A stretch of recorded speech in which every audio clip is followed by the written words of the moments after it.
Selamat datang di channel Pemuja Malam. Jangan lupa like, share, and subscribe ya. Terima kasih. Chapter 5. Menguak Fakta. Sore harinya, beberapa barang Prilly datang dan langsung dirapihkan. Namun, Zoya bisa melihat ketidakantusiasan sang anak. Pria itu selalu tampak acuh tak acuh, sehingga membuat Zoya pun sadar bahwa Coco tidak bisa menerima kehadiran Prilly begitu saja. Bahkan sampai di meja makan, Coco menolak untuk dilayani oleh sang istri. Terbukti dari Coco yang langsung mengangkat piring ketika Prilly hendak menyendokkan nasi. Gadis itu terdiam sesaat, sementara Coco tidak merasa bersalah sedikitpun karena sudah mengacuhkan Prilly. Dengan hati yang kian remuk, Prilly mencoba untuk menguasai diri, karena ia tidak ingin semua orang melihat ketidakharmonisan rumah tangganya. Tak hanya Zoya yang merasa bahwa Coco begitu menghindari Prilly, tetapi Jenny, istri dari saudara kembar Coco pun ikut merasakan hal yang sama. Meskipun ia tahu Prilly salah, tetapi entah kenapa dia merasa iba saat melihat kedua bola mata Prilly memancarkan kesedihan. Selama makan malam berlangsung, tidak ada yang bicara. Hanya ada beberapa celotehan anak-anak, yakni para keponakan Coco dan juga dua adik kembarnya. Hingga makan malam telah berakhir, terdengar suara deheman Anek. Semua orang sontak mengalihkan pandangan mereka ke arah pria tampan itu, tak terkecuali Prilly dan Coco. Co, aku kan belum memberimu kado pernikahan. Bagaimana kalau kadonya tiket honeymoon saja?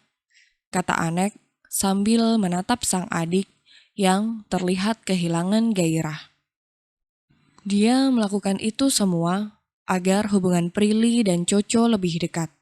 Sebab dia dan Zoya sudah berbicara empat mata. Mereka meyakini bahwa Prilly tidak semata-mata menjebak Coco. Pasti ada juga campur tangan Melinda. Mendengar itu, Coco hampir saja tersedak ludahnya sendiri. Apa ia tidak salah dengar? Jangankan untuk honeymoon, tidur berdua dengan Prilly saja rasanya dia sangat enggan. Honeymoon, apakah itu perlu? Coco balik bertanya, membuat semua orang yang ada di meja melipat kening masing-masing. Tentu saja perlu, Co. Apalagi kalian baru saling mengenal. Lihat D dan Cia waktu itu. Mereka lebih romantis setelah pulang dari honeymoon. Timpal Ken, yang tak habis pikir dengan pemikiran satu putranya. Iya, Co. Setidaknya honeymoon bisa membuat kalian lebih terbuka.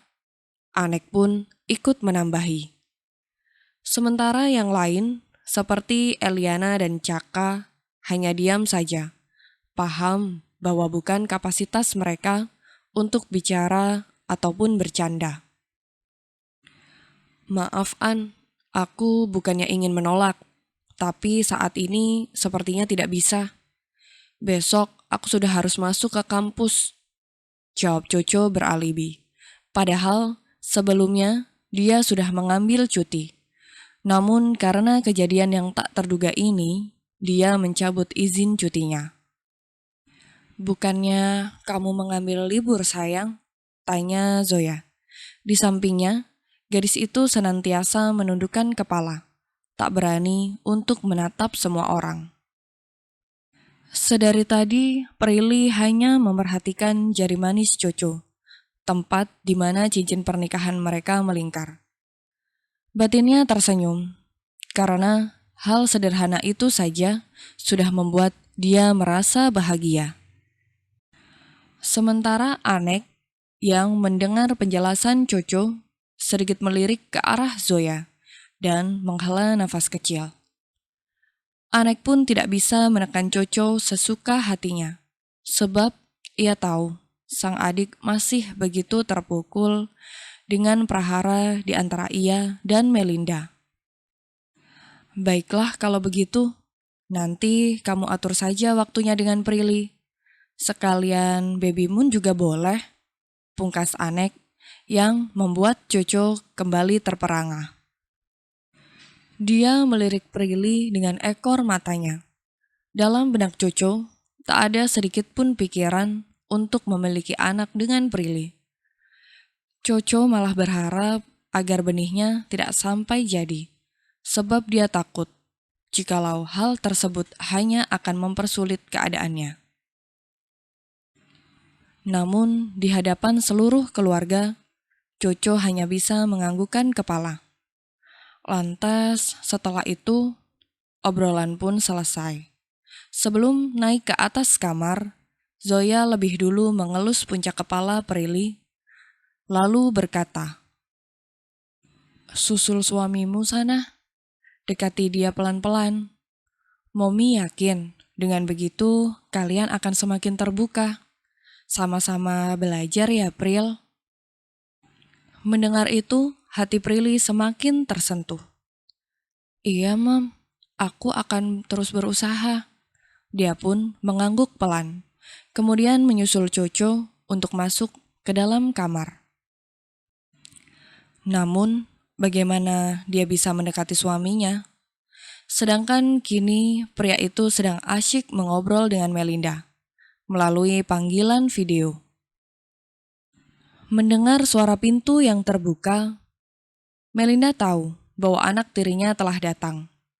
Dengan sengaja, wanita itu mengeluarkan suara manja, agar Prilly semakin sakit hati. "Besok kita bertemu di tempat biasa ya sayang." Hati wanita mana yang tidak remuk? Hati wanita mana yang tidak pedih? Sejatinya, Prilly adalah gadis biasa. Dia bisa merasakan sakit saat pria yang dicintainya begitu mudah berbicara lembut dengan wanita lain, tapi tidak dengannya. Tanpa bicara, Prilly langsung merebahkan tubuhnya di sofa. Dia memunggungi Coco dan mencoba untuk memejamkan mata. Namun bukannya lelap yang ia dapatkan, melainkan sesak yang tak tertahankan. Coco sengaja menerima telepon dari Melinda di hadapan Prilly agar gadis itu tidak mengganggunya. Dia ingin Prilly segera tidur tanpa banyak bicara, sebab ada sesuatu yang harus dia kerjakan. Dia ingin melihat rekaman CCTV yang berhasil dikirim oleh salah satu pihak hotel. Jangan tanya kenapa ia mudah mendapatkan itu semua, sebab hotel tersebut masih milik keluarganya. Pria tampan itu tidak tahu jika ternyata Anek lebih dulu mendapatkan rekaman tersebut. Anek diam-diam menyelidiki ketidakberesan antara Prilly dan Melinda. Karena sepertinya Melinda sangat tidak menyukai anak tirinya. Sebelum turun dari ranjang, Coco memerhatikan punggung Prilly yang begitu ringkih. Sebenarnya hati kecil Coco selalu menentang tindakan semena-menanya. Tetapi akal pikiran pria itu lebih mendominasi. Dia juga semena-mena padaku. Jadi untuk apa kasihan padanya? Bukankah ini semua akibat dari perbuatannya sendiri? Gumam Coco. Kalimat-kalimat itulah yang selalu ada dalam benak pria itu ketika mengingat bahwa Prilly yang menggodanya lebih dulu. Setelah memastikan bahwa Prilly benar-benar tidur, Coco pun mengambil laptopnya. Dia melangkah pelan-pelan, takut suara langkah kakinya mengganggu tidur gadis manis itu. Coco tidak sadar bahwa sebenarnya Prilly hanya pura-pura terlelap. Sedari tadi pikiran gadis itu terus berkecamuk. mencari cara untuk mendekati suaminya sendiri. Sedikitpun dia tidak memiliki rasa empati terhadapku. Setiap waktu dia hanya bisa marah-marah dan berusaha membuatku sakit hati. Apakah aku harus selalu diam dan mengalah? Batin Prilly. Dia menggenggam erat selimutnya sambil terus memejamkan mata. Sementara Coco yang tak begitu memedulikan Prilly tampak masa bodoh. Dia kembali duduk dan bersandar di kepala ranjang. Dengan lihai, dia mengotak-ngatik laptopnya. Hingga kini sepasang matanya bisa melihat dengan jelas bahwa beberapa menit sebelum Prilly masuk ke kamarnya, dia sempat bertemu dengan Melinda. Mata Coco menyipit. Apa yang mereka bicarakan? Gumamnya nyaris tak bersuara.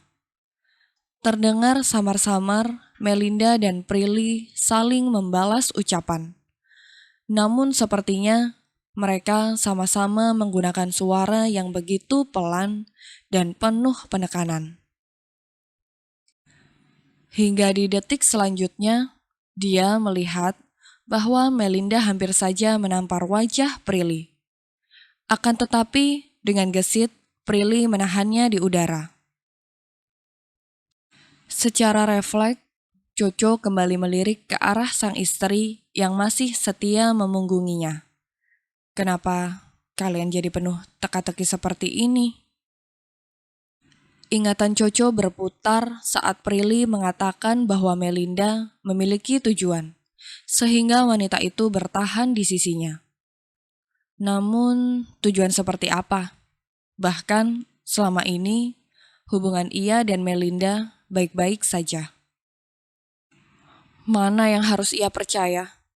Kenapa sulit sekali menerima fakta bahwa Melinda bukanlah wanita baik yang seperti ada dalam pikirannya. Kalian membuatku pusing. Apa yang sebenarnya sedang kalian mainkan? Pria itu bertanya pada batinnya sendiri. Sebab sebagai seorang pria, dia seperti sedang menjadi bahan taruhan. Hingga akhirnya, setelah lama menimang, Coco pun memutuskan untuk mencari asal-usul Melinda lebih detail. Masa di mana saat wanita itu masih menjadi istri dari ayah Prilly, Tuan Hedwin Elguero. Namun saat mengetik nama ayah Prilly, tidak ada berita apapun mengenai keduanya. Di sana hanya mengatakan bahwa dahulunya Melinda adalah manajer pemasaran di perusahaan Guero Group.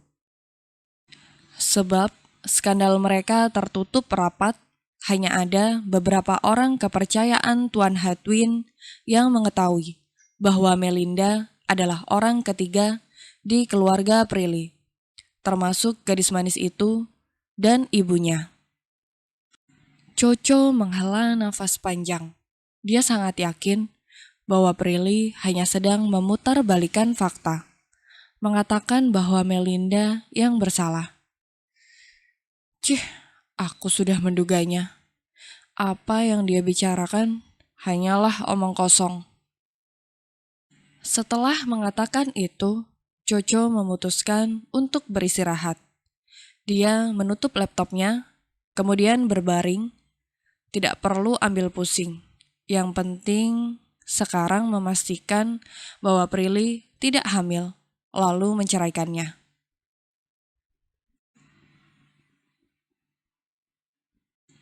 Pagi harinya, Prilly bangun terlebih dahulu. Dia langsung membersihkan diri dan siap-siap untuk berangkat ke kampus. Lantas setelah itu, dia baru membangunkan sang suami yang terlihat masih lelap. Awalnya dia ragu, tetapi dia selalu meyakinkan diri bahwa pelan-pelan Coco pasti akan luluh. Hingga akhirnya tangan langsing itu menyentuh bau kekar sang suami. "Kak, bangun," katanya dengan lembut. Namun, karena semalam ia begadang, Coco pun sulit untuk dibangunkan. "Berisik, bisa tidak jangan ganggu aku?" bentaknya tak suka. Mendengar itu, Prilly langsung berjengit mundur. "Tapi ini sudah siang, Kak. Kamu bisa terlambat ke kampus." Coco mendengus kasar. Dia lupa bahwa hari ini jadwalnya untuk mengajar. Dengan gerakan malas, dia bangkit dari ranjang. Karena terlalu gengsi pada Prilly, dia pun cepat-cepat masuk ke dalam kamar mandi, hingga melupakan handuknya. "Sialan, kenapa aku bisa melupakannya?" Gigi depannya mengerat. Dengan terpaksa, dia membuka sedikit pintu untuk mengintip, berharap Prilly sudah keluar dari kamar. Setelah memastikan bahwa situasi aman, dia pun keluar dengan tubuh. Namun, baru beberapa langkah, tiba-tiba Prilly keluar dari ruang ganti. Dia baru saja meletakkan baju suaminya di sana. Jantung keduanya sama-sama ingin melompat dari sarang masing-masing.